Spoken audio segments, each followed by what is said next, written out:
একটা আনন্দের দিন। সব ধরনের রাজনৈতিক মতাদর্শের ঊর্ধ্বে থেকে পেশাদারিত্বের সঙ্গে স্পেশাল সিকিউরিটি ফোর্স এসএসএফ সদস্যদের কাজ করার আহ্বান জানিয়েছেন প্রধান উপদেষ্টা ডক্টর মোহাম্মদ ইউনূস। বুধবার এসএসএফ এর ৩৯তম প্রতিষ্ঠা বার্ষিকী উপলক্ষে আয়োজিত অনুষ্ঠানে তিনি এ আহ্বান জানান। আজকে আমাদের যাত্রা শুরু, কিন্তু প্রধান উপদেষ্টা বলেন, অন্যান্য বাহিনীর তুলনায় এসএসএফ এর কাজের গুরুত্ব এবং সংবেদনশীলতা অনেক বেশি।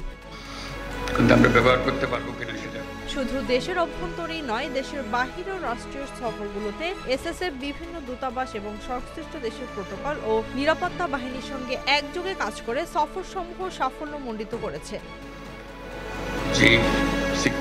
ডক্টর ইউনূস বলেন, আমি জেনে আশ্বস্ত হলাম যে এসএসএফ এর প্রশিক্ষণ, অস্ত্র ও সরঞ্জামাদির আধুনিকায়ন প্রক্রিয়া চলমান রয়েছে। বিশেষ করে গত ৫ আগস্ট এই বাহিনীর কিছু যানবাহন ও সরঞ্জামাদির ক্ষয়ক্ষতি হয়েছিল, যা অল্প সময়ের মধ্যেই কার্যক্ষম করা হয়েছে। এছাড়া এসএসএফ কে একটি অত্যাধুনিক ও পেশাদার বাহিনী হিসেবে গড়ে তোলার লক্ষ্যে সেনা, নৌ, বিমান, পুলিশ ও আনসার বাহিনী হতে চৌকস অফিসার নির্বাচন ও প্রেরণ করায় সব বাহিনী প্রধানদের প্রতি গভীর কৃতজ্ঞতা প্রকাশ করেছে প্রধান উপদেষ্টা। জাতির সর্বোচ্চ ঢাকা।